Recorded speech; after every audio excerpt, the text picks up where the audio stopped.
HTC Vive is, in my opinion, the best virtual reality headset on the market.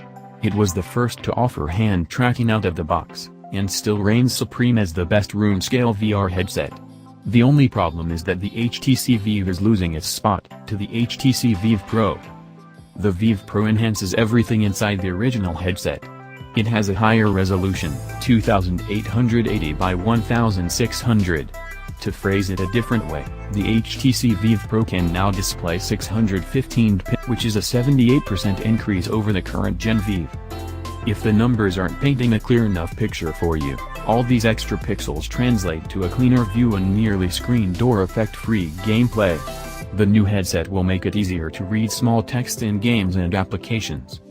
Meanwhile, the addition of built-in headphones and extra boost in audio quality could help usher in real competitive shooters in VR.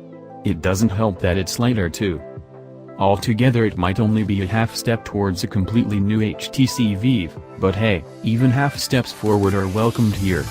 So what's one to make of all these upgrades? Well, after using it for a round or two of Evasion, a new Destiny-esque shooter from the Montreal-based studio Dhakiyah, I walked away feeling better than I ever have about my favorite VR headset. While the numbers tell a better story than I ever could, images on the 2880 by 1600 screen looks crisp.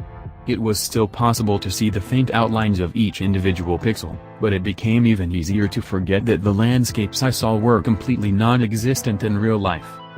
There will be new lighthouse sensors and controllers to go alongside the Vive Pro, but if the thought of a new headset setup scares you, you should know that the Vive Pro will be sold outside of a bundle and will be compatible with all HTC Vive 1.0 hardware.